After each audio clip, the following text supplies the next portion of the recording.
બિઝનેસમાં ચેલેન્જીસ આવતા જ હોય છે. 2005ની દરમિયાન કે હું પાર્ટ ટાઈમમાં જોબ કરું 90થી 95% કન્વર્ઝન રેશિયો. અને આઈ થિંક હું સુરતમાં ફર્સ્ટ ફેક્ટરી બનાવનાર વ્યક્તિ હોઈશ.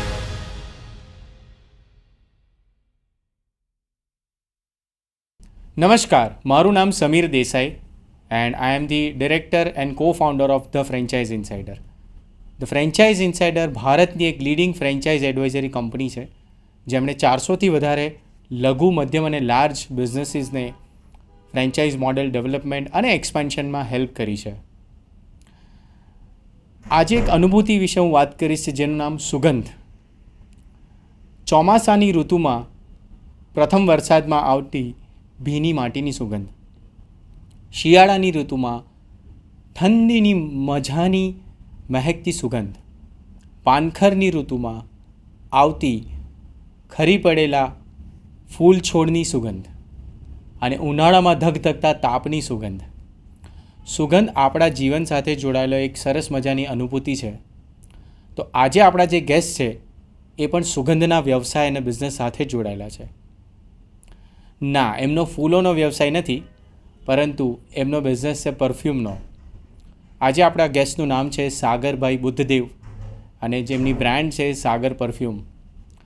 તો સાગરભાઈ, તમારું સ્વાગત છે અમારા શો ધ ફ્રેન્ચાઇઝ ઇનસાઇડર પોડકાસ્ટમાં. કેમ છો? બસ ફાઇન, તમે કહો કેમ છો? બસ એકદમ આનંદ. અને આજે તમને જોઈને વધારે આનંદ થઈ ગયો, કારણ તમે જે બિઝનેસ સાથે જોડાયેલો છો, પહેલાં તો હું તમને એના માટે અભિનંદન આપવા માંગીશ, કારણ કે આ બિઝનેસ મારા ઘણા ક્લોઝ ટુ માય હાર્ટ છે. એમ કહો કે મારી એક કમજોરી છે, કારણ હંમેશા કશે પણ અમે લોકો મોલમાં કે શોપિંગ માટે જતા હોઈએ તો મારી વાઈફ મને હંમેશા અટકાવતી હોય છે જ્યાં પણ પરફ્યુમની શોપ કે કાઉન્ટર આવતું હોય, કારણ કે એ જાણે છે કે ઘરે ગમે એટલા પરફ્યુમ કે ડિઓડ્રન્ટ પડેલા હશે, આ ભાઈ જો ત્યાં કાઉન્ટર પર ગયા તે કંઈક ને કંઈ લીધા વગર આવશે નહીં. Because I love perfumes, I love fragrances, good fragrances, and I am very happy કે આજે તમે આ પોડકાસ્ટમાં આવ્યા છો. તો સાગરભાઈ, તમારા સાગર પરફ્યુમની જર્ની અને એના બિઝનેસ વિશે આપણે ડેફિનેટલી જાણવાનું છે, પરંતુ એ પહેલાં સાગરભાઈ વિશે આપણે કંઈક જાણવા માંગીશું. તો સાગરભાઈ, તમારા ભૂતકાળ વિશે અને તમારા વિશે કંઈક જણાવો.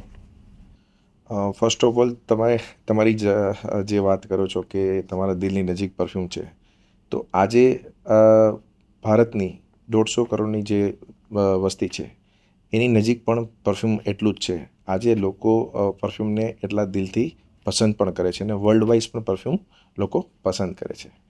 મારી પોતાની વાત કરું તો મારો જન્મ જૂનાગઢમાં એક મધ્યમ પરિવારમાં થયેલો હતો. શરૂઆતમાં ઘરની પરિસ્થિતિ ને જોતા મેં 7th સ્ટાન્ડર્ડથી જ પોતાની મેળે પાર્ટ ટાઈમમાં જોબ કરવાનું ડિસિઝન લીધું હતું. મારી પહેલી જોબ કે પહેલી કમાણી જે કહું છું એ એઝ જે શોપકીપરમાં આપણે સેલ્સ પર્સન, જે દુકાનદાર સમજાવવા માટે સેલ્સ પર્સન રાખે છે, એનાથી થઈ હતી. 2-3 વર્ષ મેં શરૂઆતમાં ત્યાં કામ કર્યું. નાના મોટા કામો જે દુકાનના હોય એ મેં શીખ્યા. એ પછી મેં એક માર્કેટિંગ કંપનીમાં કામ કર્યું હતું, જે માર્કેટિંગ લોકો એજન્સી લાઈન લેતા હતા. એમાં એઝ એ સેલ્સમેન મેં મારી જર્નીની શરૂઆત કરી હતી. એ દિવસમાં મારે નાના નાના સ્ટોર પર વિઝિટ કરવાની હોય છે. મેડિકલ સ્ટોર થઈ ગયા, પાન પાર્લર થઈ ગયા, ઇવન કટલેરી માર્કેટ થઈ ગઈ, ગિફ્ટ સ્ટોર થઈ ગયા. એમાં ગ્રાઉન્ડ લેવલ ઉપર જઈને મારે પોતાના પ્રોડક્ટ વેચવાની હોય છે. ત્યારથી મને સેલ્સ લાઇનનો અનુભવ સારો એવો મળ્યો. તમને જસ્ટ ઇન્ટરપ્ટ કરવા માંગીશ. તમે જે રીતે કીધું કે તમે નાની ઉંમરમાં 12 વર્ષ કે 7મા ધોરણની ઉંમરથી તમે જોબ કરવાનું વિચાર્યું, તો એવા શું પરિબળો હતા કે જેમણે તમને આટલી નાની ઉંમરમાં નોકરી શરૂ કરવા માટે પ્રેરિત કર્યા, કે પછી આઈ વુડ સે રીઝન આપ્યું? ફાધર ત્યારે ઘરમાં એક જ પર્સન કમાવનાર હતા અને એ પણ જોબ કરતા હતા. તો ઘરની હાલતમાં થોડી ઠીકઠાક હતી. મારે નાની સિસ્ટર પણ હતી. તેનું એજ્યુકેશન, મારું પોતાનું એજ્યુકેશન, અને મને એમ લાગ્યું કે મારે ઘરને સપોર્ટ કરવો જોઈએ. એટલે મેં પોતે જ સેલ્ફ ડિસિઝન લીધું કે હું પાર્ટ ટાઈમમાં જોબ કરું. તેથી જ મેં મારી જોબ પાર્ટ ટાઈમમાં ચાલુ કરી હતી. સેલ્સમેન તરીકે અને સેલ્સમેન તરીકે મારી જર્ની શરૂઆત કરી હતી. 12th પછીની વાત કરું તો 12th પછી હું કોલેજ કરવા માટે બોમ્બે ગયો હતો. બોમ્બેથી સડનલી એક ન્યૂઝ મને એવા મળ્યા કે મારા મધરનું એક્સિડન્ટ થઈ ગયું અને જે એક ઓટોમાં જઈ રહ્યા હતા એ ઓટો પલટી ખાઈ ગઈ હતી અને એમની દવા અને એમનું જે રિપોર્ટ ને બધું ફાધરે કરાવીને મને પછી ફોન કર્યો તો હું એની તબિયત પૂછવા માટે પાછો ગામ આવ્યો. એ સમયે મેં ડિસિઝન લીધું કેમ કે ફાધરે જે રિપોર્ટ્સને બધું કરાવ્યું એ પણ માર્કેટમાંથી ઓછીના પૈસા લઈ અને કરાવ્યું હતું. તો મને એમ થયું કે હવે જો હું ભણવામાં મારો સમય આગળ ઇન્વેસ્ટ કરીશ અને હજી 5 વર્ષ પછી મને મારું ગ્રેજ્યુએશન ખતમ થશે અને પછી ભણવામાં પણ એટલો ખાસ હું સ્કોલર હતો નહીં અને પછી જો મને ટાટા કે રિલાયન્સમાં કંઈ જોબ તો લાગવાની જ નથી. તો તેને જોતાં મેં ત્યાં ભણવાનું મારું ડિસકન્ટિન્યુ કર્યું અને મેં ત્યારથી નિર્ણય લીધો કે હું એક ફૂલ ટાઈમ જોબ સર્ચ કરી લઉં. મારી ફૂલ ટાઈમ ફર્સ્ટ જોબ છે ને એ કચ્છમાં ટોલ ટેક્સમાં રોડ ઉપર જે ટોલ ઉઘરાવવાવાળા છે ને એમાં થઈ હતી અને નાઇટ શિપ હતી મારી. તો દિવસે અમારે આરામ કરવાનું, પૂરી રાત જે ટિકિટ કાપવાનું કામ હતું એ મારું હતું. એમાં મેં 1 વર્ષ જેવો મારો સમય વિતાવ્યો હોય છે અને એ પછી ત્યાં પણ મારું માઇન્ડ કેવું છે નોકરીમાં ઓછું લાગતું હતું અને ગુજરાતી માઇન્ડ મારો એવું કહેતો હતો કે આપણે ધંધો કરવો જોઈએ. તેથી મારો એક કઝિન સુરત રહેતો હતો, એની સાથે એક દિવસ વાત થઈ. તેણે કીધું કે Surat fastest growing city in India છે, એમાં સુરતનું નામ આવે છે. તો તું સુરત આવ અને નવી તકો અહીંયા ઘણી મળે એવી છે. તે જોતાં હું 2005માં સુરત આવ્યો અને મારા કઝિન પાસે રહેવા આવ્યો. આ ઇન્ડસ્ટ્રીમાં પણ હું એક્સિડન્ટલી આવ્યો છું, ડાયરેક્ટ નથી આવ્યો. ત્યારે કોઇન્સિડન્ટલી અમે એક જગ્યા પર જતા હતા અને એક્સિડન્ટલી આ બિઝનેસમાં હું આવ્યો છું. સાગરભાઈ, એકચ્યુઅલી મારો આગલો પ્રશ્ન પણ એ જ હતો કે આ બિઝનેસમાં તમને આવવાની પ્રેરણા અથવા તો એવું શું થયું હતું કે જેના કારણે તમે આ બિઝનેસમાં, પરફ્યુમના બિઝનેસમાં તમે દાખલ થયા? જો તમને મારા આ કેસની વાત કરું તો અમે એક જગ્યા પર ડિનર કરવા જઈ રહ્યા હતા. ત્યાં અમારા એક ફ્રેન્ડ આવ્યો હતો. એ ડાયરેક્ટ વર્કથી, માર્કેટમાંથી ડાયરેક્ટ આવ્યો હતો. થોડું પસીનાથી સ્મેલ કરતો હતો અને એક્ઝેક્ટ મારી બાજુની ચેરમાં બેઠો. એટલે અમે ઇન્ટ્રો કર્યું, વાતચીત કરી અને એ ખૂબ જ પસીનાથી રેપઝેબ હતો. એટલે મેં બટ ઓબ્વિયસલી નેચરલ વાત કરતાં મેં પૂછ્યું કે સાહેબ તમે પરફ્યુમ ડિયોડરન્ટ કેમ નથી લગાવતા? તો એની વાત પરથી મને આઈડિયા આવ્યો કે પરફ્યુમ ડિયોડરન્ટ તો એ લગાવે જ છે, એ કે હું સવારના પરફ્યુમ ડિયોડરન્ટ લગાવીને જ નીકળું છું, પણ આ સનલાઇટમાં પરફ્યુમ ડિયોડરન્ટ કામ આપતા નથી. એ એક સામાન્ય કન્વર્ઝેશનથી મને સ્પાઇક થઈ. પછી અમે ઘર પર R&D ચાલુ કર્યું કે કેટલી કંપની માર્કેટમાં અવેલેબલ છે. તો અમને એવો અનુભવ મળ્યો કે માર્કેટમાં ઘણી કંપનીઓ છે એ ટાઈમે, બટ કોઈ પણ લોંગ લાસ્ટિંગ પરફ્યુમ દેવાવાળી કંપની નથી. તે જોતાં મેં પરફ્યુમ મેન્યુફેક્ચરિંગ શરૂ કરવાનું નક્કી કર્યું. એટલે 2005ની દરમિયાન તમારી સાથે જે આકસ્મિક ઘટના થઈ તેણે તમને આ વસ્તુની પ્રેરણા આપી કે તમારે પરફ્યુમ, અને સ્પેસિફિકલી તમે માર્કેટમાં એક ગેપ જોયો કે ભાઈ પરફ્યુમ અને ડિયોડરન્ટ ઇન્ડસ્ટ્રી તો બહુ સારી ચાલી રહી છે, લોકો વાપરી પણ રહ્યા છે અમુક અંશે, પરંતુ તમે કીધું તેમ લોંગ લાસ્ટિંગ પરફ્યુમ ડિયોડરન્ટની ઘણી કમી છે. હા, એકચ્યુઅલી તમે પણ જોતા હશો કે નેસેસરી છે. લોકો આજે મેટ્રો સિટીમાં ઓલમોસ્ટ સવારથી કામ પર નીકળી જાય છે અને સાંજે ઘરે આવે છે. તો ઓલમોસ્ટ 8-10 કલાક કામ કરે છે, બરાબર. 8 કલાકની એની જોબ હોય છે કે 8 કલાક બિઝનેસ હોય છે, તો 1 કલાક 2 કલાક ટ્રાવેલિંગની પણ થાય છે. તો 10 કલાક ટકે એવા પરફ્યુમ એ સમયે કોઈ પણ કંપની બનાવતું નહોતું. એ જોતાં અમે પરફ્યુમ ઇન્ડસ્ટ્રીમાં આવવાનું ચાલુ કર્યું અને સાગર પરફ્યુમનો જન્મ જ લોંગ લાસ્ટિંગ પરફ્યુમ ડિયોડરન્ટ બનાવવા માટે થયો છે. આ ગેપ જોતાં જ અમે અમારી પરફ્યુમ સ્પેસિફિક ડિઝાઇન કર્યા છે. તો સાગરભાઈ, 2005માં આ જે એક્સિડન્ટ, અકસ્માત ઘટના થઈ અને તમને આ વિચાર આવ્યો, તો તમે સાગર પરફ્યુમની શરૂઆત ક્યારે અને કેવી રીતે કરી? મેં 2005માં જ સાગર પરફ્યુમની શરૂઆત કરેલી હતી. ત્યારે મારી પાસે ખાસ રિસોર્સિસ તો હતા નહીં, તો એક 5,000 રૂપિયા જેવું ફંડ હતું, તો એટલે નહીવત જેવું જ ફંડ કહેવાય એ લગાવી અને એક 10x10ની નાની એવી રૂમ લીધી. તેમાં જ હું રહેતો અને તેમાં જ મારી પરફ્યુમની મેં શરૂઆત કરી બનાવવાની. શરૂઆતના દિવસોથી મને પરફ્યુમમાં એટલું અગ્રેસિવલી શોખ હતો કે ધીરે ધીરે મેં એમાં ડેવલપિંગ કરતો ગયો. 2007માં એક અમારી વિવા રેડ કરીને પ્રોડક્ટ છે, જે માર્કેટમાં કાફી હોટકેક ચાલી ગઈ હતી અને લોકો મને ઓળખવા માંડ્યા હતા. એ ત્યાં સુધી હું આમ જોવા જાઉં તો વન ટાઈપ ઓફ ફેરી કરતો હતો, લોકોના ઓર્ડર લેતો હતો અને લોકોને ડિલિવરી દેવા જતો હતો. પણ 2007થી મને એક સારી એવી નામના મળી, લોકો મને ઓળખતા થયા, સામેથી લોકો મને બોલાવવા માંડ્યા કે સાહેબ તમારું પરફ્યુમ મને મૂકી જાઓ, મારે વેચવા માટે જોઈએ, સેલ માટે જોઈએ છે. તો એ ધીરે ધીરે અમે 2007થી અમે ચાલુ કર્યું. 2010 સુધી તો હું રેન્ટેડ પ્રોપર્ટીમાં હતો. 2011માં મેં 4 માળની જગ્યા લીધી હતી. ત્યારે હું ખૂબ જ ખુશ થયો હતો અને મને એમ થયું કે જીવનમાં ઘણું કરવું મળી ગયું હતું. પછી 2011થી લઈને અમે 2016 સુધી અનધર સ્ટેટમાં ધીરે ધીરે ઓપન કરવાના ચાલુ કર્યા. જેમ કે રાજસ્થાન થઈ ગયું, એમપી થઈ ગયું, મહારાષ્ટ્ર થઈ ગયું. આવા બધા અમે સ્ટેટ ધીરે ધીરે ઓપન કરવાના ચાલુ કર્યા. 2016માં મેં ઇન્ડસ્ટ્રીયલ ફેક્ટરી માટે એક જગ્યા લીધી અને 2017માં અમારી ઇન્ડસ્ટ્રીયલ ફેક્ટરી બનાવી. એ પછી 2021માં અમે એક પોતાનો રિટેલ આઉટલેટ માટે જગ્યા પણ લીધી અને 2022માં રિટેલ આઉટલેટ પણ અમારો પોતાનો શરૂ કરી દીધો છે.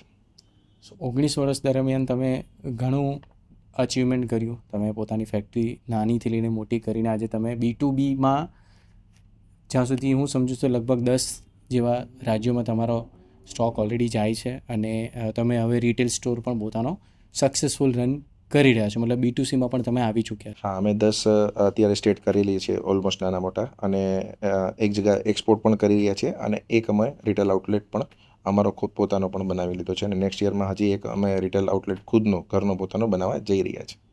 તો સાગરભાઈ, એક એન્ટરપ્રિનરની જર્નીમાં એવું કહેવાય છે કે સંઘર્ષ તો આ એક એનો પાર્ટ છે.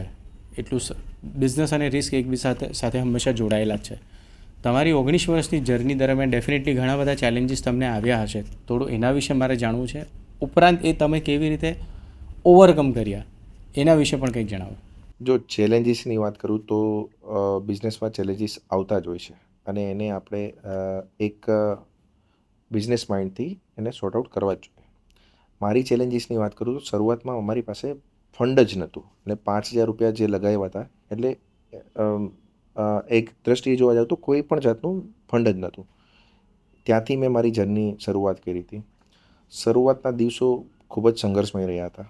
મને યાદ છે ત્યાં સુધી હું સ્ટાર્ટિંગના દિવસમાં એક ટાઈમ જમતો હતો અને પૂરો દિવસ ચા અને જે 2 રૂપિયાનું પાર્લેજી બિસ્કિટ આવતું હતું એ ખાઈને પણ મેં ગુજારો કર્યો છે. દીપાવળી પર જ્યારે તહેવાર હોય છે, લોકો મીઠાઈ લેતા હોય છે કે નવાં કપડાં લેતા હોય છે, તો એ પણ મેં 2-3 વર્ષ લેવાના ટાળ્યા હતા. ઘણા ફંક્શન, ફ્રેન્ડના લગ્ન છે કે ફંક્શન છે એ એટેન્ડ કરવાનું પણ મેં ટાળ્યું હતું. કારણ કે ત્યારે મારો વિચારશક્તિ એવી હતી કે જેટલા પૈસા બને એટલા મારા ધંધામાં રાખું, તો જ મારો બિઝનેસ ગ્રોથ થશે. અને આજે હું જે સ્ટેજ ઉપર છું એ હું પ્રાઉડલી કહી શકું કે એ જે નાના નાના ડિસિઝન લીધા તેની થકી જ છું. એ પછીની વાત કરું ચેલેન્જીસની, તો એ પછી પ્રોડક્ટમાં પણ ઘણી ચેલેન્જીસ આવી છે. તમને એવું તો નથી કે મારી પ્રોડક્ટ મેં બનાવીને તરત માર્કેટમાં સેલ થઈ જાય છે. શરૂઆતમાં હું પ્રોડક્ટ લઈને જતો તો દુકાનદારોએ અમને અવગણના કરી છે કે તમારી પ્રોડક્ટ કોઈ માગતું નથી તો હું શું કામ એને રાખું. ડિસ્ટ્રીબ્યુટરશીપ જે છે એ લોકો પણ અમને અવગણના કરતા હતા કે તમારી પ્રોડક્ટ માર્કેટમાં વેચાશે નહીં વેચાય એવા ક્વેશ્ચન માર્ક કરતા હતા. કસ્ટમર, હા, કસ્ટમર અમને લોકો પસંદ કરતા હતા, પણ ડિસ્ટ્રીબ્યુટર અને જે દુકાનદાર છે એ લોકોને તો શું છે કે બ્રાન્ડેડ પ્રોડક્ટ જો ટીવી એડ ચાલુ હોય અને જે ડિમાન્ડ કરે કસ્ટમર એ જ રાખવાના હોય અને આપણામાં એને થોડી મહેનત વધતી હતી. તો એ ચેલેન્જીસ, હા, આ સ્ટેજ પર તમે એવી મોટી એડવર્ટાઇઝમેન્ટ શક્ય જ નથી, પોસિબલ જ નથી કે ફંડ જ નહોતું તે. હા, એમ. તો પણ અમે અમારા બુદ્ધિ, શક્તિ અને જે એક મનમાં વિચાર હતો કે આપણે આપણી કંપની મોટી કરવી છે એના એ દૃષ્ટિકોણથી અમે લાગ્યા રહ્યા અને ધીરે ધીરે અમે આગળ વધતા ગયા છે. એ પછી પણ એક અમને ચેલેન્જીસ હું શેર કરવા માગું છું આવ્યો છે કે જેવું તમારું પ્રોડક્ટ નામ થઈ જાય એટલે લોકો તરત કોપી કરવા માંડે છે. મેં તમને આગળ કીધું એમ કે 2007માં મારી વિવાહ કરીને પ્રોડક્ટ ચાલી ગઈ અને એટલી ફેમસ થઈ કે લોકો સામેથી માગવા માંડ્યા, પણ એનું તરત જ ડુપ્લિકેશન થવા માંડ્યું, કોપી થવા માંડ્યું હતું. અમને આઈડિયા જ નહોતો કે આને રજિસ્ટર શું કહેવાય, શું એને કરી શકીએ. એ પછી અમે સારા લીગલ લોયરને મળ્યા, એને આઈપીઆર કરાવ્યું અમે અને ટ્રેડમાર્ક કરાવ્યા, અમુક કોપીરાઇટ પણ કરાવ્યા અને એ ચેલેન્જમાં અમે એવી રીતે સફળતા મળી કે સારી રીતે હવે અત્યારે જે પણ પ્રોડક્ટ બહાર પાડીએ છીએ એ આઈપીઆર કર્યા વગર અમે બહાર નથી પાડતા. તો હરેક ડિફરન્ટ સ્ટેજ ઉપર ડિફરન્ટ ચેલેન્જીસ બિઝનેસમેનને આવતા જ હોય છે. રાઈટ. લાસ્ટ ટાઈમ આપણે વાત થઈ હતી કે કંઈક કોવિડ અને નોટબંધી સમયે પણ કંઈક અમુક તમને તકલીફ આપી હતી. 2017માં જ્યારે અમે ફેક્ટરી બનાવી એ પછી તરત જ નોટબંધી આવી ગઈ છે. તમને ખબર છે કે ઓલ ઓવર ગુજરાત કે ઓલ ઓવર સુરતનું માર્કેટ કેશ ફ્લો પર ચાલતું હતું, તો એ પૈસાની તંગી પણ અમને આવી ગઈ હતી. એ ટાઈમે અમે લોન કરાવી અને એ પછી તરત જ કોવિડ આવી ગયો. તો કોવિડમાં લોનના પૈસા ભરવા, સેલ્સમેનો જે હતા એ લોકોના ઘર ચલાવવા, અમારી આ જે વર્કરો કામ કરતા હતા એ લોકોને પૈસા આપવા, એ ખૂબ જ મોટો ચેલેન્જ હતો. અને એક સમયે તો સારી કંપની કે સારા મેન્યુફેક્ચરર બંધ થઈ ગયા હતા અને અમે તો જસ્ટ મોટી ફેક્ટરી 2017માં હજી બનાવી હતી. તો આ અમારું એકદમ મોટું પગલું હતું અને કદાચ એ સમયે અમારી ફેક્ટરી બંધ પણ થઈ જાય છે, પણ અમે એ ચેલેન્જને અમે પોઝિટિવલી લીધું અને એમાંથી અમે એક રસ્તો નીકાળી અને સેનિટાઈઝર બનાવ્યું અને અમારું ગુજરાન ચલાવ્યું 2 વર્ષ. બધા સેલ્સમેનોને પણ અમે સાચવ્યા, અમારા વર્કરોને પણ કામ આપ્યું અને ધીરે કરતાં અમે બાઉન્સ બેક કર્યો અને પરફ્યુમ ઇન્ડસ્ટ્રીમાં 2 વર્ષ પછી અમે પાછો પરફ્યુમ ઇન્ડસ્ટ્રીમાં મૂવ થયા. તમને ખબર જ છે કે પરફ્યુમ લક્ઝરી વસ્તુ છે, તો એ સમયે રોજિંદી વસ્તુ યુઝ થતી હતી અને લોકો રોજિંદી વસ્તુમાં જ પૈસા વાપરતા હતા. બરાબર. તો લક્ઝરી પરફ્યુમ સૌથી પહેલાં બ્રેક લાગે, સૌથી છેલ્લે કદાચ, કારણ કે સૌથી ઘરે છેલ્લા ખુલે. એટલે 2 વર્ષ સુધી ઇફેક્ટેડ અમારી આ ઇન્ડસ્ટ્રી કોઈ ઘરની બહાર નીકળતું જ નથી, એટલે એમ પણ વિચારે કે આપણને પરફ્યુમની જરૂર પણ શું. હા, બસ. એટલે 2 વર્ષ સુધી અમારી આ ઇફેક્ટેડ હતી. લોકોને અમે જેને ઉધાર માલ વેચ્યો હતો એ લોકોના પણ એવા જ આન્સર હતા કે સાહેબ ખુલશે, માર્કેટ ઓપન થશે તો અમે પૈસા આપીશું. એ સમયે ઘણો માલ માર્કેટમાં પણ હતો. તો અમારે લોકો જે અમારા માલ વેચતા હતા, જે શોપકીપર કહેવાય કે ડિસ્ટ્રીબ્યુટર છે, એ લોકોને પણ સપોર્ટ કરવાનો હતો. તો એ ખૂબ જ મારી લાઈફનું ક્રિટિકલ મોમેન્ટ હતું અને અમે સારી રીતે ભગવાનની દયાથી એમાંથી પાર પડી ગયા. અને હું ભગવાનનો પણ ખૂબ આભાર માનીશ અને મારી ટીમનો પણ ખૂબ આભાર માનીશ કે જેણે મને એ સમયે પણ સપોર્ટ કર્યો છે. અને હું પ્રાઉડલી કહું છું કે મેં એક પણ પર્સન જે મારી ટીમમાં ત્યારે હતો, સેલ્સ પર્સન કહેવાય કે લેબર કહેવાય, એ કોઈને મેં છૂટો નહોતો કર્યો કોવિડ સમયે. બાકી ઘણી કંપનીવાળે કોવિડમાં માણસો છૂટા કરી નાખ્યા હતા. તો હું ભગવાનનો આભાર માનીશ કે મેં મારી ટીમને સાચવવામાં મને ખૂબ જ હેલ્પ મળી છે આમાં.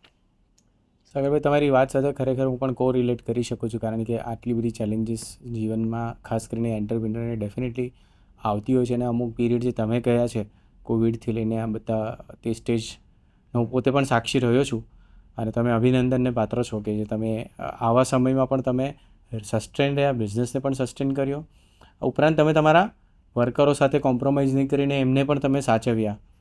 સો તમે એ દ્રષ્ટિકોણ પર રાખ્યો. Definitely it's a remarkable work what you have done.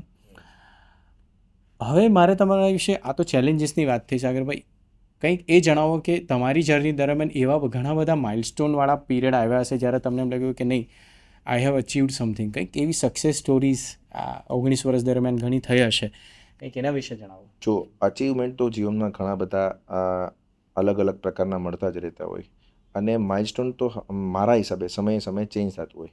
સૌથી પહેલું અચીવમેન્ટની વાત કરું તો 2011માં મેં જ્યારે 4 માળની જગા લીધી અને મને હજી પણ એ સીન યાદ છે કે મેં ખાલી આમ કરીને ઉપર જોયું તો મને એમ થઈ ગયું કે મારી જીવનમાં મેં બહુ લઈ લીધું, કારણ કે મેં મારી ફર્સ્ટ પ્રોપર્ટી લીધી હતી. એ પછી અમે જેમ જગાની જરૂર પડતી તો બાજુની જગા લીધી, ત્રીજી જગા લીધી. પણ એ પછી જ્યારે અમે ઇન્ડસ્ટ્રીયલ પ્રોપર્ટી લઈને ફેક્ટરી બનાવી, જે ગવર્મેન્ટના રૂલ્સ રેગ્યુલેશન પ્રમાણે, અને 1-1.5 વર્ષ એમાં મહેનત કરીને બનાવી, એ મારું એક જીવનનું બિગેસ્ટ અચીવમેન્ટ હું માનું છું. કેમ કે એ બહુ ટફ હતું ફેક્ટરી બનાવી અને આઈ થિંક હું સુરતમાં ફર્સ્ટ ફેક્ટરી બનાવનાર વ્યક્તિ હઈશ કે જે પરફ્યુમ ઇન્ડસ્ટ્રીમાં આવી રીતે ગ્રોથ કરીને ફેક્ટરી બનાવી શું હોય. સાઇઝ હશે એની? મારી પરફ્યુમની સાઇટ 2017માં 51/100ની એટલે 5100 સ્ક્વેર ફૂટમાં અમે ફેક્ટરી બનાવી છે. અને એ આવનારા 10-20 વર્ષ માટે અમે એનો પ્રોબ્લેમ સોર્ટ આઉટ કરી નાખ્યો છે. આજુબાજુમાં પણ અમે જગ્યા લઈને રાખી મૂકી છે, જેથી કરીને અમારે ગ્રોથ થાય તો એક્સપાન્શન કરી શકો. એક્સપાન્શન કરી શકીએ. એ પછી રિસન્ટલી લાસ્ટ યર અમને એક સીએમ સાહેબ તરફથી એવોર્ડ મળ્યો છે. ગુજરાતના સીએમ ભૂપેન્દ્રભાઈ પટેલ તરફથી અમને એવોર્ડ મળ્યો છે. એ પણ ખૂબ સારું અચીવમેન્ટ છે.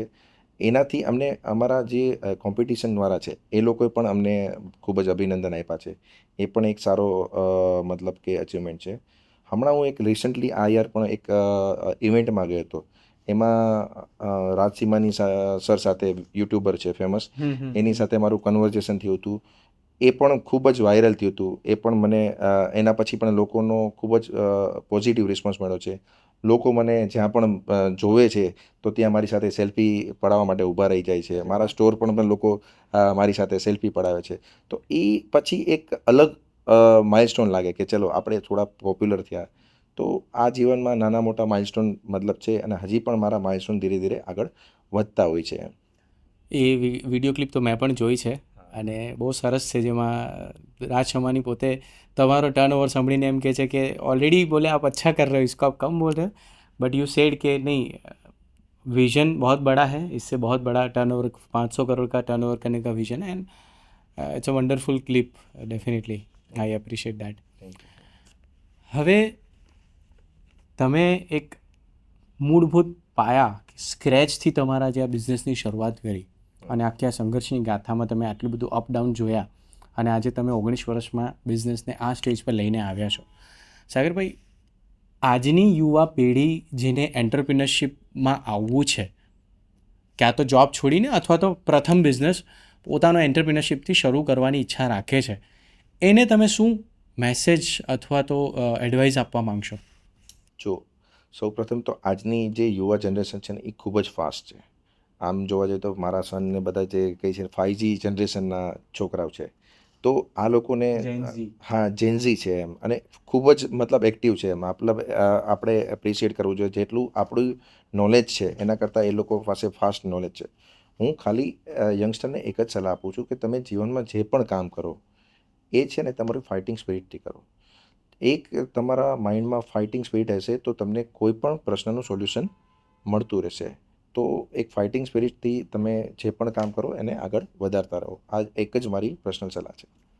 મતલબ હિંમત રાખીને આગળ વધતા રહો. હા, બિઝનેસ ઓટોમેટિકલી તમને બધા રસ્તાઓ ખુલતા જશે અને આગળ તમને જીવનમાં દેખાતું જશે. તમે ઘણીવાર આપણે જોયું હશે કે ગાડી ચલાવશો ને તો તમને જે પ્રકાશ દેખાડે છે એ થોડોક જ દેખાડે છે, પણ જેમ આગળ જતા જશો એમ રોડ ક્લીન થતો જશે. એટલે ફાઇટર સ્પિરિટથી જો તમે આગળ વધશો તો જીવનમાં તમને જે અચીવ કરશો એ મળી જશે. અચીવ કરવાનો ગોલ રાખશો એ મળી જશે.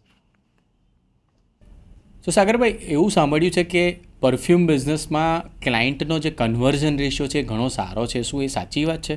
હા, પરફ્યુમ ઇન્ડસ્ટ્રીમાં ક્લાયન્ટનો રેશિયો ઓલમોસ્ટ મારા હિસાબે 90% હશે. અમારી સ્ટોર પર જો કોઈ 10% પરફ્યુમ લેવા આવે છે તો 9 જણા કે 9.5 જણા લોકો પરફ્યુમ લઈને જ જાય છે. અરે વાહ! મતલબ 90 થી 95% કન્વર્ઝન રેશિયો.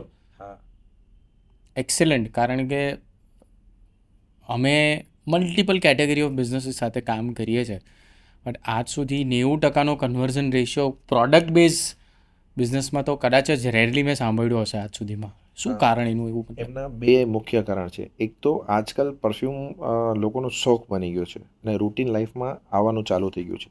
તો આજકાલ સામાન્ય માણસ પણ પરફ્યુમ તરફ અટ્રેક્ટ થયો છે. તો ફર્સ્ટ બેઝિક રીઝન આ છે. અને સેકન્ડ રીઝન એ છે કે માર્કેટમાં લોંગ લાસ્ટિંગ પરફ્યુમ બનાવનાર કંપનીઓ ઓછી છે. એમાંથી વન ઓફ ધ એક અમે છીએ. તો લોકો અમારા પર ટ્રસ્ટ કરી અને પરફ્યુમ ખરીદે છે. અને થર્ડ હજી એક જો તમને કારણ આમાં ઇન્ક્લુડ કરું તો અમારી પાસે વાઇલ્ડ રેન્જ છે. અમે 100 રૂપિયાથી ચાલુ કરીએ છીએ પરફ્યુમની રેન્જ. તે 2000 રૂપિયા સુધી અમારું પરફ્યુમ બનાવી છે, જેથી કરીને ઓવરઓલ બધી કેટેગરીના લોકોને અમારે ત્યાંથી પરફ્યુમ મળી જાય છે. ઓકે. તો આ મૂળભૂત 3 કારણ અમને લાગે છે કન્વર્ઝેશન રેશિયો અમારો વધવાનો.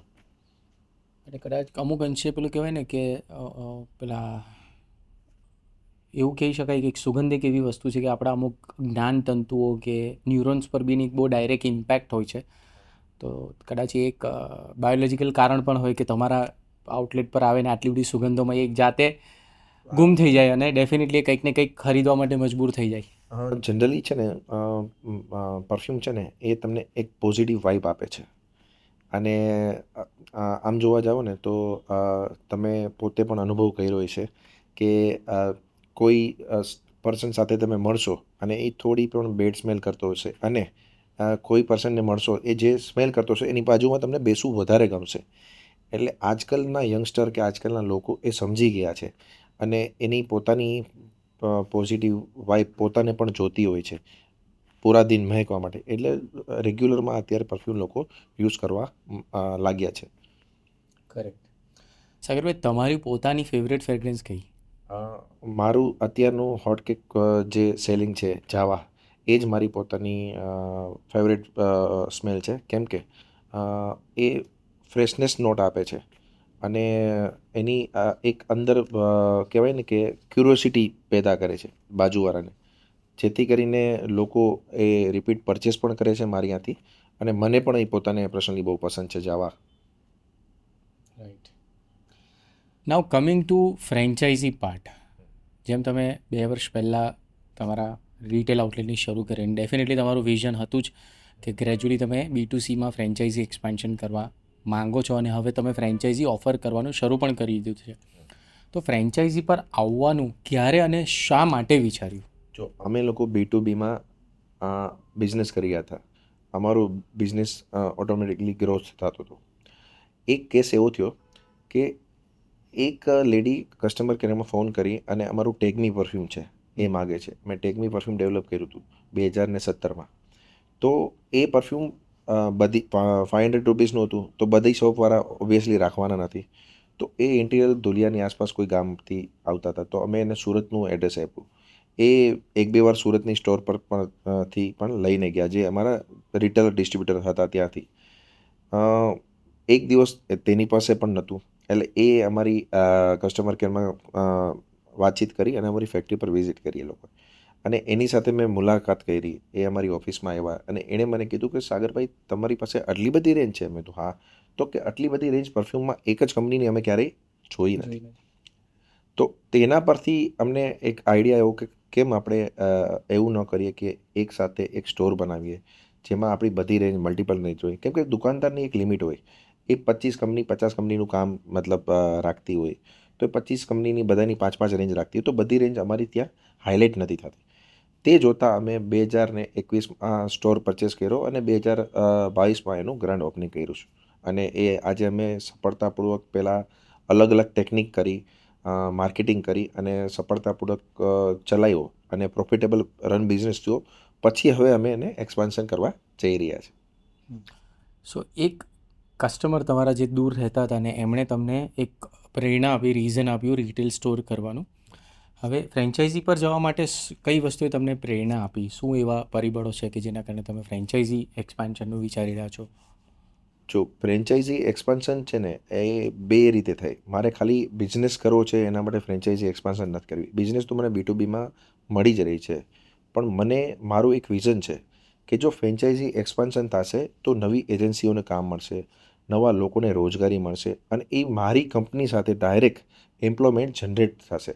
આ એક મારું પોતાનું વિઝન છે. એટલે હું આવનારા વર્ષોમાં જો જેટલી વધારે ફ્રેન્ચાઇઝી ખોલીશ એટલા લોકોને હું જોબ ક્રિએટ કરી શકીશ, એટલા લોકોને હું સારા એમ્પ્લોયમેન્ટ આપી શકીશ, સારી રોજગારી તક આપી શકીશ. અને મારું એવું પર્સનલી માનવું છે કે જો તમે બિઝનેસ કરશો અને આવનારા ભવિષ્યમાં બિઝનેસ સાથે જોડાશો તો જ તમારો અને તમારી ફેમિલીનો વિકાસ થશે. જેમ આપણે મોદી સાહેબ વિકાસની વાત કરે છે, એમ જો તમારે પોતાનો પર્સનલ પણ વિકાસ કરવો હોય તો તમારે બિઝનેસમાં આવવું જ જોઈએ અને બિઝનેસ કરવો જ જોઈએ. આવું મારું પોતાનું બિલીવ છે.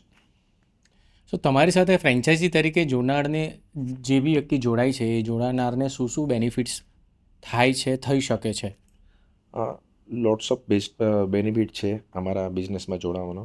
સૌથી પહેલાં જો બિઝનેસની વાત કરું તો અમારો બિઝનેસ એકદમ ઇઝી છે, સરળ છે, કે કોઈ પણ ઉંમરની વ્યક્તિ કરી શકે. કે 20 વર્ષનો જે કોલેજમાંથી છોકરો નીકળશે એ પણ કરી શકશે, અને 50 વર્ષનો વ્યક્તિ પણ કરી શકે.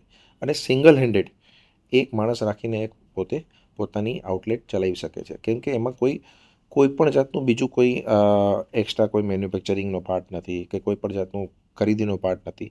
સિમ્પલ છે. એ માણસને ખાલી પ્રોડક્ટ વાંચતા, લખતા અને બિલ બનાવતા આવડતું છે. આ જ ખાલી એક અમે વ્યક્તિ પાસે માગીએ છીએ. બાકી તો કસ્ટમરને કેવી રીતે સમજાવવું પ્રોડક્ટનું નોલેજ તો તમે ટ્રેનિંગ એ પૂરેપૂરી આપશો જ. નોલેજ તો અમે પૂરેપૂરું આપશું. ખાલી કસ્ટમર સાથે અમારું એવું માનવું છે, કસ્ટમર સાથે સારા વ્યવહાર રાખવા આજના જનરેશન પ્રમાણે, જેથી કરીને કસ્ટમર રિપીટ આવે. એ એક અમે ફ્રેન્ચાઇઝી મોડલ જે બનાવે છે એની પાસે માગીએ છીએ, કે જે ફ્રેન્ચાઇઝી સંભાળે છે મારું. અને મારી દ્રષ્ટિએ જે હું બીજું સૌથી મોટો પ્લસ પોઈન્ટ સમજી શકું છું આટલા બિઝનેસના અન્ડરસ્ટેન્ડિંગના આધારે, કે તમે તમારી પ્રોડક્ટમાં ડેડ સ્ટોક જેવું લગભગ કંઈ છે જ નહીં.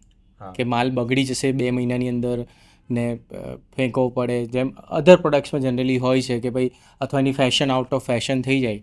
એ ફ્રેન્ચાઇઝી જે કરનાર છે એનો બેનિફિટ છે બધા. જેમ કે જે ફ્રેન્ચાઇઝી કરે છે તો એનું મેં તમને ફર્સ્ટ કીધું કે એક તો સિંગલ હેન્ડેડ કરશે, કોઈ હેડેક નથી. બીજું છે કે એને એક્સપાયરી કોઈ નથી.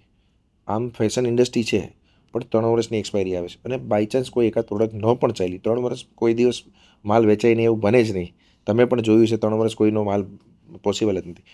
તો પણ અમે એ લોકોને કંપની તરફથી એક્સચેન્જની સુવિધા આપીએ છીએ, કે કંઈ પણ એની પ્રોડક્ટ પડી રહી એકાદ બે પ્રોડક્ટ, તો અમે એને સુવિધા આપીએ છીએ. અને અમે લેટેસ્ટ જે નવી ટ્રેન્ડ છે એ હર વર્ષે લોન્ચ કરતા રહીએ છીએ. તો એ પાર્ટ એનો સડનલી ગાયબ થઈ જાય છે, કે ભાઈ નવું ગોતું કાઢવું, એ કંપની જ પોતે R&D કરે છે, જેથી કરીને એને ડેડ સ્ટોક જેવું કંઈ છે ને એ આવશે જ નહીં. રાઈટ. એટલે 2 સારા પ્લસ પોઈન્ટ તો બીજા એ થઈ ગયા કે એક તો તમે કીધું તમારા સ્ટોર પર 90% કન્વર્ઝન રેશિયો છે. કદાચ ફ્રેન્ચાઇઝીનો અનુભવ ઓછો હોય તો બી 50-60% સુધી કન્વર્ઝન એ લાવી શકે. ઉપરાંત તમે કીધું કે એમ ડેડ સ્ટોક પણ નથી, એટલે એને એ પણ ચિંતા નથી. જે નવા બિઝનેસમેનને સૌથી મોટી ચિંતા હોય કે ભાઈ ન વેચાયો તો મારા પૈસા લોસમાં જશે. તમે કીધું તેમ ક્યાં તો વેચાઈ જ જશે, અથવા થોડો ઘણો કંઈક થઈ ગયું તો તમે એ રિપ્લેસ કરવાનો સપોર્ટ પણ આપો છો. તો ખરેખર બહુ નોંધપાત્ર આ બાબત છે આપણા પરફ્યુમ ઇન્ડસ્ટ્રીની, જે કદાચ ભાગ્યે જ કોઈકે આ નોંધમાં લીધી હશે. સો હવે આ તો બધા બેનિફિટ્સની વાત છે, અને આઈ એમ શ્યોર તમારી SOP, પ્રોડક્ટ, ટ્રેનિંગને બધી સપોર્ટ તો તમે આપશો જ. પણ એવા શું ચેલેન્જીસ પણ છે ફ્રેન્ચાઇઝીને આ બિઝનેસમાં, એના વિશે પણ કંઈક વાત કરો. ચેલેન્જીસ કહું તો નથિંગ, કોઈ પણ જાતનો ચેલેન્જીસ છે જ નહીં. જો ફ્રેન્ચાઇઝી તમે ઓન કરતા હો અને તમારે ચાલુ કરી હોય તો ખાલી એક બાબતનું ધ્યાન નોર્મલ રાખવાનું જેવું છે, કે જે તમે સ્થળ સિલેક્ટ કરો ને, એ સ્થળ એવું હોવું જોઈએ કે ત્યાં ફૂટફોલ સારો હોય અને પરચેસ પાવર હોય. જેમ કે તમને એક્ઝામ્પલ આપું, કે આપણા પરફ્યુમ 100 રૂપિયા, 200 રૂપિયા, 500 રૂપિયાથી મતલબ કે રેન્જના લોકો પરચેસ હોય. ઓન એન એવરેજ હું મારી સ્ટોર પર જોઉં તો 1000 રૂપિયાનું પરચેસ પાવર છે મારી સ્ટોર પર. તો તમારે એવું થિંકિંગ કરવું કે અહીંયા 1000 રૂપિયાનો ફૂટફોલ છે, કેમ કે કોઈ આપણે જોઈએ કે શાક માર્કેટની આસપાસ જો એ કરી નાખશે તો ત્યાં 10-20 રૂપિયા માટે બાર્ગેનિંગ થાય. તો એવી જગા નહીં ગોતવાની, કાં અંદર ઘણા કોમ્પ્લેક્સમાં અંદર જગા લઈ લે છે, ત્યાં ફૂટફોલ જ નથી હોતો. તો ખાલી એક જગાનું જે સિલેક્શન કરો ને એ પરફેક્ટલી કરવું જોઈએ. જોકે અમારી ટીમ જ સપોર્ટ કરે છે. તમે જે જગા ફાઇનલ કરો એ પહેલાં અમારી ટીમ જ સિલેક્ટ કરશે, પછી જ તમને ફ્રેન્ચાઇઝી આપશે. બટ આ એક ખાલી બાબતનું ધ્યાન રાખવાનું, બાકી કોઈ પણ બાબતનું ધ્યાન રાખવા જેવું નથી. મતલબ જગ્યા જો બરાબર રાઇટ સિલેક્શન થઈ ગયું તો બાકી તો દરેક એસ્પેક્ટ પર તમે ટ્રેનિંગથી લઈને ગાઈડન્સ અને સપોર્ટ સંપૂર્ણપણે આપશો. 100%.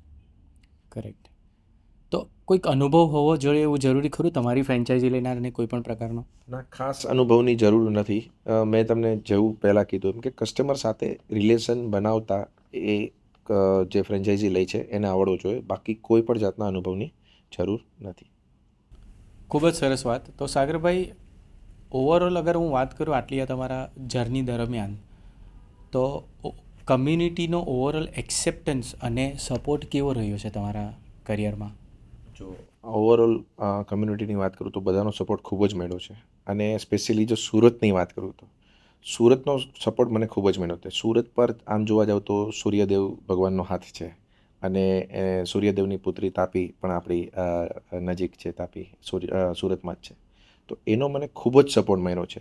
અને એવું કહેવાય છે કે જે માણસ સુરતમાં કોઈ પણ જાતની આશા વગર ખાલી મહેનત કરે છે ને તો એને સુરત 110% આપે જ છે. અને સુરતમાં રોટલો અને ઓટલો બંને મળે છે. તમે સાંભળ્યું હશે કે બોમ્બેમાં રોટલો તો મળે છે પણ ઓટલો નથી, પણ સુરતમાં ભગવાનની અસીમ કૃપા છે. અને મારા હિસાબે સુરતમાં કોઈ પણ રાત્રે ભૂખ્યું નથી સૂતો. અને સુરતમાં વ્યક્તિ એકવાર જો મહેનત કરે છે તો 110% સક્સેસફુલ થાય છે અને થાય જ છે. એકદમ સાચી વાત કરી તમે. ડેફિનેટલી તમારા પર કૃપા બનેલી રહે સુરતની, અને હવે એવી પ્રાર્થના કરીએ કે આખા ભારત દેશની કૃપા બનેલી રહે અને આપણે બધે જ આ રીતે ગ્રો કરીએ. સો આ બિઝનેસ જર્નીએ તમારા પર્સનલ અને પ્રોફેશનલ ગ્રોથમાં શું ચેન્જ લાવ્યો, એવું તમારું શું ઓબ્ઝર્વેશન છે? જો આમ જોવા જાવ તો બિઝનેસ જર્નીએ બહુ બધો ગ્રોથ મને આપ્યો છે. જે આપ્યું છે એ બિઝનેસ જર્નીએ જ આપ્યું છે. સૌપ્રથમ વાત કરું તો મારા મધર ફાધર, જેમ કે મારા ફાધર નોકરી બેકગ્રાઉન્ડથી હતા, તો મારા ફાધર મધરના એથિક્સ મને બહુ કામ લાગ્યા છે. કે જે એક કહેવત છે ને કે રૂપિયો જાય તો ચેક કરીને જવો જોઈએ કે ભાઈ કેને આપો છો, એમ અમારા ફાધરના એથિક્સ છે કે રૂપિયો આવે ને તો ચેક કરીને લેવો જોઈએ. લક્ષ્મીજી આવતા પહેલાં ચેક કરવી જોઈએ કે કોઈ ખોટી નથી આવી કે નહીં.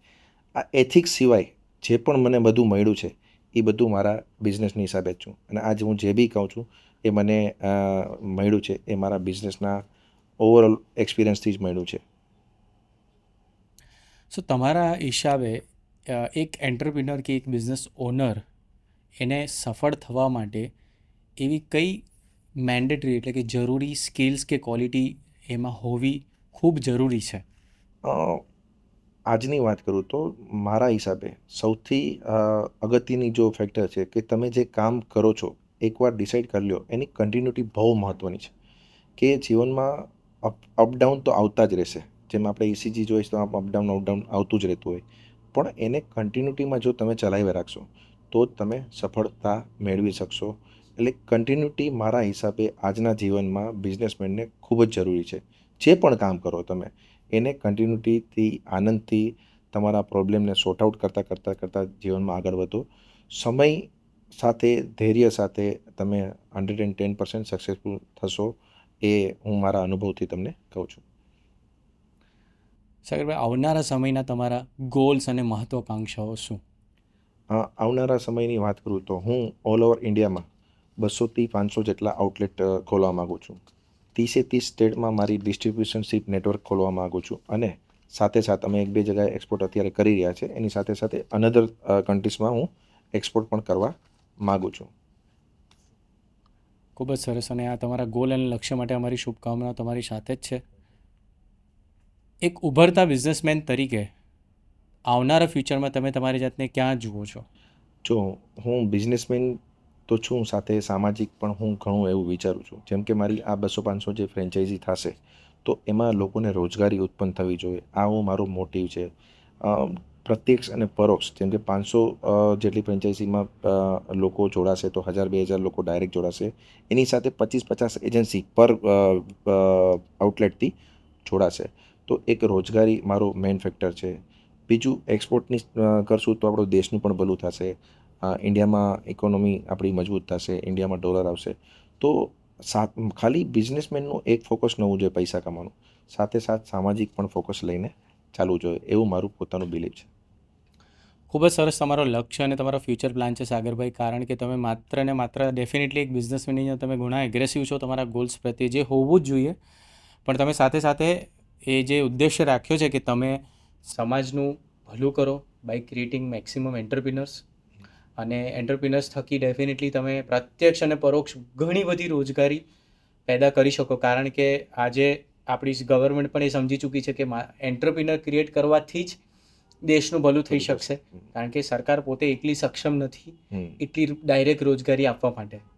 અને definitely as a franchise expansion તરીકે તમે એમાં બહુ મોટો કન્ટ્રીબ્યુશન અને ફાળો આપશો. અને એક્સપોર્ટ તરીકે તો ડેફિનેટલી તમે બહારના ડોલર્સ અહીંયા લઈને આવશો, જ્યાં સરકારથી લઈને દરેક વ્યક્તિ તમને એમાં સપોર્ટમાં હતી છે અને રહેવાની જ છે. અને અમારા શુભકામનાઓ તમારી સાથે છે. આપણે આશા રાખીશું કે હવે નેક્સ્ટ ટાઈમ તમે જે તમારા ગોલ્સ અચીવ કરી લો અને ત્યાર પછી ફરી પાછા આપણે પોડકાસ્ટના શૂટ પર બેસીશું, કંઈક નવા આયોજન અને નવા ફ્યુચર પ્લાનિંગ્સ વિષય સમજવા માટે. Thank you so much. તમારો ખૂબ ખૂબ આભાર અમારા ધ ફ્રેન્ચાઇઝ ઇનસાઇડર પોડકાસ્ટ શોમાં આવવા બદલ. Thank you very much. Thank you.